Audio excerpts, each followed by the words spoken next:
trochę lepiej, co?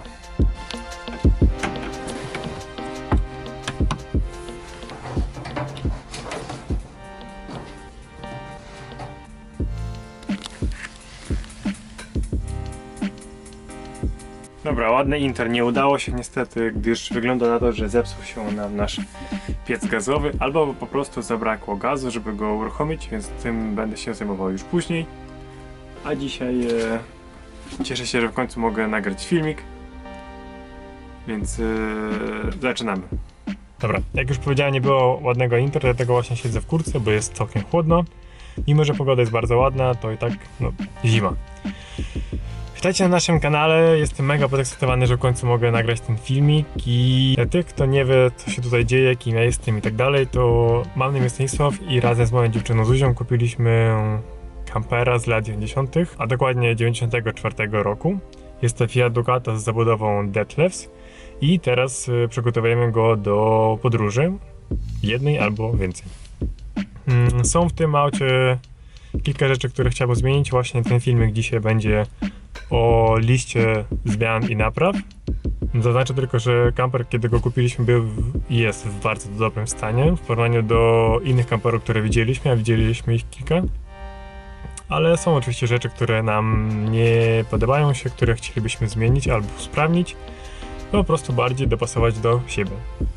Już bez dalszego przyciągania przechodzę do samej listy. Na samym początku lista składała się z 46 punktów, ale już udało mi się zrobić kilka rzeczy, które były obowiązkowe, takie jak wymiana filtrów i oleju, plus dodatkowo zrobiłem naprawy też obowiązkowe, które wyszły przy zakupie.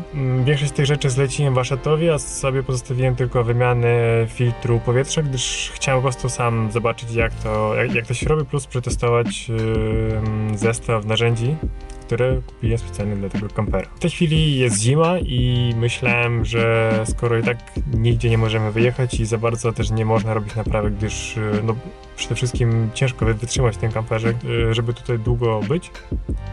No i też kiedy jest chłodno, no to w kamperze nie da się coś kleić, nic nie będzie schło i tak dalej, więc postanowiłem, że kupię plandekę, która miała służyć nam za pokrowiec. Kiedy do mnie dotarła ta plandeka, to niestety już była pogoda nie na lepsze, akurat zaczęło mocno padać, więc musiałem po prostu odłożyć ją i czekać na lepszą pogodę.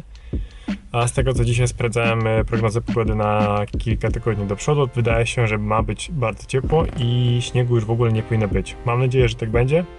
No jeżeli faktycznie się okaże, że będzie bardzo ciepło, to po prostu plandeka już będzie albo służyła nam do czegoś innego, albo po prostu czekała na następne zimowanie. Ja już przejdę do takich konkretnych napraw, konkretnie do listy tych napraw, gdyż sobie zapisałem specjalnie. Mam ją zapisaną u siebie w komórce. Można, nie wiem, czy będzie to widać oczywiście, ale jest zapisane i wszystkie naprawy, które trzeba zrobić, podzieliłem sobie na kategorie, żeby można było to łatwiej podzielić sobie. Dodatkowo chciałbym jeszcze kupić sobie książkę, taką instrukcję obsługi albo instrukcję napraw do tego kampera, ale niestety jest to bardzo trudne zadanie, gdyż wszystkie książki Fiata Ducato znajduję na modele nowsze, chyba od 2002 roku, czyli model 2. My akurat mamy model numer 1, więc niestety jest to bardzo trudne zadanie i w tej chwili jeszcze tej książki nie ma. To była taka kategoria, którą ja nazwałem zimowanie. Te wszystkie rzeczy musiały być zrobione jakoś, jak najszybciej. Następną kategorią jest izolacja i wygłuszenie. Niestety kamper jest dość stary i jeżdżenie kamperem przy prędkości 90 km na godzinę razem z kimś jest bardzo trudne, jeżeli chcesz jeszcze prowadzić przy tym rozmowę albo słuchać radia. W kamperze jest bardzo głośno i jest to spowodowane po prostu tym, że kamper jest stary i wcześniej nie był projektowany pod takie wymagania komfortu. Ten hałas w środku był po prostu chyba czymś normalnym. Natomiast ja myślę, że fajnie by było go trochę wygłuszyć, na przykład matą wibroizolacyjną i też wygłuszającą. I do wygłuszenia byłyby drzwi, maska, nadkola wewnątrz, nadkola zewnątrz, miejsce koła zapasowego. Komora silnika to już takie może być dość trudne, gdyż tam jest po prostu silnik, więc możliwe, że to sobie odpuszczę. Może być klapa, wewnętrzna strona kabiny i podłoga kabiny. Jak kupowaliśmy dopiero to auto i Zuzia akurat jechała, bo robiliśmy jazdę testowań, jechała tam z tyłu i mówiła, że z tyłu nie jest jakoś głośno. Więc wydaje mi się, że nie ma sensu wygłuszać też całego pomieszczenia w środku. Ewentualnie tylko, żeby było cieplej, ale to już taki dodatek. Następna kategoria są naprawy wewnętrzne, tak nazwałem tę kategorię. I do niej wchodzą wymiana silikonu w łazience. Ogólnie z łazienką jest taki temat, że trzeba ją bardzo dobrze będzie sprawdzić, gdyż zauważyłem, że brodzik jest pęknięty i nie wiem, jak dobrze on trzyma wodę. Mam obawy, że może trzeba będzie go wyciągnąć i skleić, gdyż pęknięcie jest całkiem duże. Poprzedni właściciel mówił, że wszystkie silikony są oryginalne, a więc podejrzewam, że jeżeli one są oryginalne z 1994 roku, no to mogły już trochę wyschnąć i go popękać. Więc wymiana silikonu łazienki raczej będzie potrzebna, zwłaszcza jeżeli będę wyciągał brodzik. Dołożenie podstawki na nogę przy pedałach gazu, hamulca i sprzęgła. Jak jechaliśmy tym kamperem do Gdańska z Redy, gdzie go kupiliśmy, no to bardzo zmęczyła mi się noga, gdyż pozycja nogi była zawsze jakby pod takim zgięciem, bo cały czas pedał gazu jest po prostu za wysoko do podłogi, no i trzeba podłożyć jakąś podstawkę, żeby było wygodnie jeździć. Naprawa elektryki i kamerka cofania. Czas od czasu przestaje działać nam kamerka cofania, która jest tutaj na tablicy rozdzielczej i ona się odpala razem z odpaleniem silnika i czasem przestaje działać, nie wiem dlaczego, bo raz działa, a raz nie działa, więc trzeba będzie sprawdzić dlaczego. Wymiana tapetów w łazience. No, łazienka jest oryginalna, więc tapety wszystkie są też oryginalne. Są trochę podklejane, ale raczej nie od tego, że woda tam ciekła do środka, tylko po prostu od czasu. No i trzeba będzie wymienić albo dokleić, bo te tapety są trochę odklejone na samej górze przy krawężnikach. Sprawdzenie brodzika, klejenie brodzika, bardzo możliwe jest pod znakiem pytania. Dodanie panelu fotowoltaicznego. Na razie na dachu jest zamontowany panel fotowoltaiczny o mocy chyba 100 W. No z tego co słyszałem, czytałem w internecie i tak dalej, to może być tego po prostu nam za mało, gdyż jesteśmy grafikami, cały czas używamy komputerów i różnych tam urządzeń. Podejrzewam, że trzeba będzie dodać może co najmniej jeszcze jeden taki. Wymiana regulatora paneli słonecznych, gdyż w tej chwili jest zamontowany taki, nie najlepszy i chciałbym zamontować taki, który będzie zapełniał nam większe bezpieczeństwo. Do kampera chciałbym jeszcze dodać na tablicę rozdzielczą obrotomierz, gdyż w tej chwili tu tego nie ma. To byłby świetny dodatek. Po prostu dlatego, żeby wiedzieć, jakie obroty są teraz w silniku i kiedy trzeba redukować, kiedy nie trzeba redukować, bo jeszcze nie odczuwam aż tak dobrze tego auta. Możliwe, że z czasem to się zmieni, ale na pewno to jest przydatna rzecz, więc chciałbym go mieć. Ostatnim elementem tej kategorii jest dodanie alternatora, żeby można było ładować akumulatory podczas jazdy, a nie tylko z paneli słonecznych, jak to jest w tej chwili. Elektryka to nie jest mój temat w ogóle, nic nie wiem na ten temat, więc albo będę szukał informacji w internecie bardzo, bardzo dogłębnie, albo znajdę osobę, która będzie mogła mi z tym pomóc.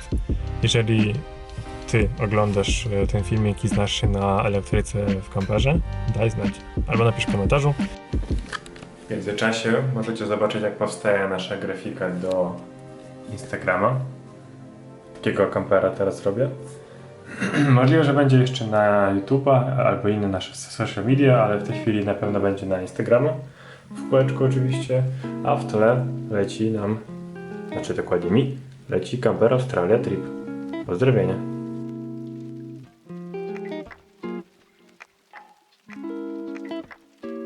Następna kategoria to są naprawy i ulepszenia zewnętrzne. Poprzedni właściciel mówił, że silikony wszystkie są oryginalne, więc bardzo możliwe, że oryginalny silikon zewnętrzny jest nie w najlepszym stanie. Już widziałem kilka takich miejsc, które wymagałyby poprawy tego silikonu, bo po prostu pojawiły się z czasem szczeliny. Na pewno trzeba będzie sprawdzić wszystkie złącza na zewnątrz i te silikony.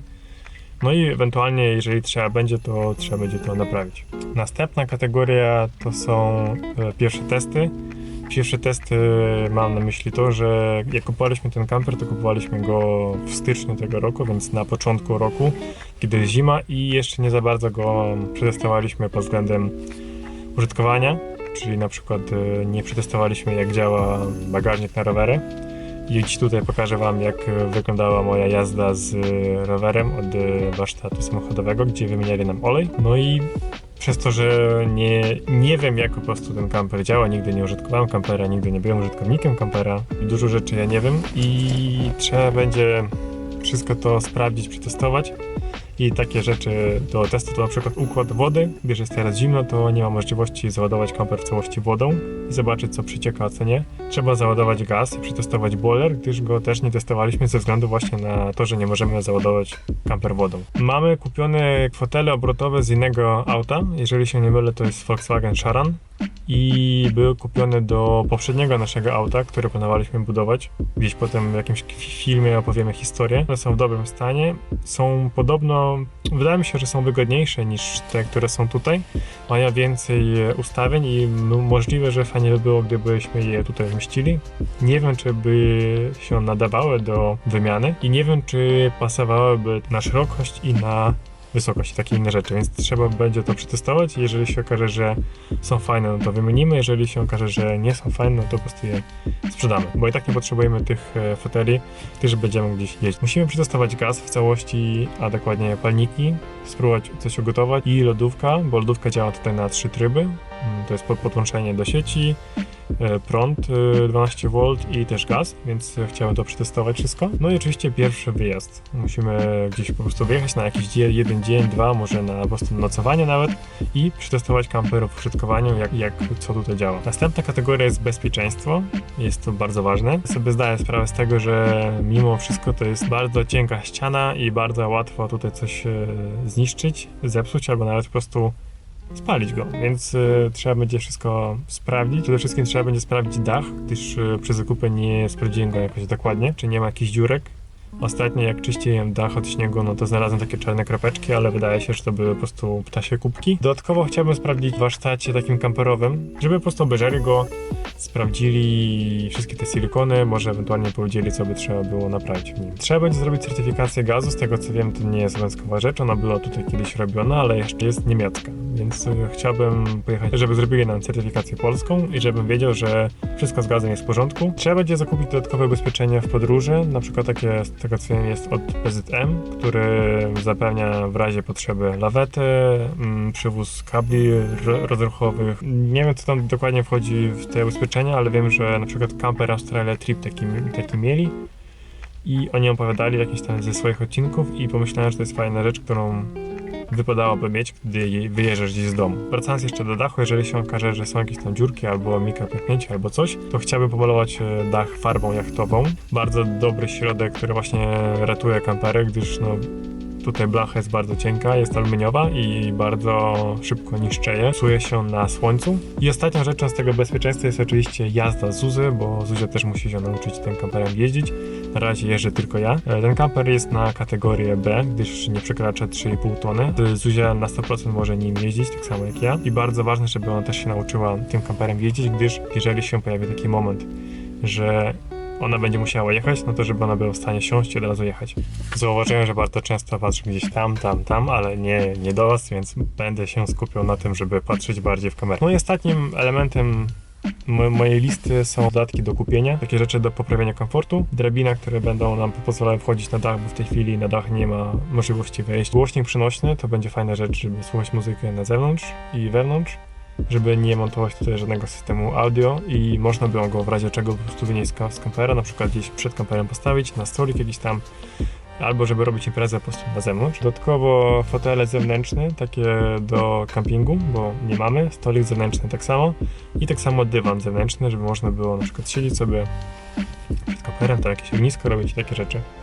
No i z takich jeszcze drobnych rzeczy to jest wycieraczka nogi, gdyż w tej chwili, nawet jak teraz wchodzę przy takiej pogodzie do auta, no to jest bardzo brudno. To by było na tyle z listą, którą sobie zapisałem. Bardzo możliwe, że się pojawią nowe, dodatkowe rzeczy na tej liście, gdyż za każdym razem, gdy tutaj przychodzimy, to coś sobie wymyślamy. Zapisaliśmy sobie też na Pinterestie kilka kart, które przedstawiają metamorfozę takiego samego kampera jak my mamy, tylko zrobioną przez kogoś innego i są tam bardzo ciekawe patenty i pomysły, więc bardzo możliwe, że sobie coś tam stąd weźmiemy. Dajcie znać w komentarzach, jeżeli coś zapomniałem dodać do tej listy albo uważacie, że warto coś z niej usunąć. Jeżeli wam się podobał ten filmik, dajcie łapkę w górę, Zachęcam też do subskrybowania, gdyż to jest ogromna motywacja dla nas, żeby działać dalej i tworzyć kolejne filmy.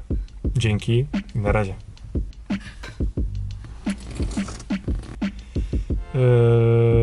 No i oczywiście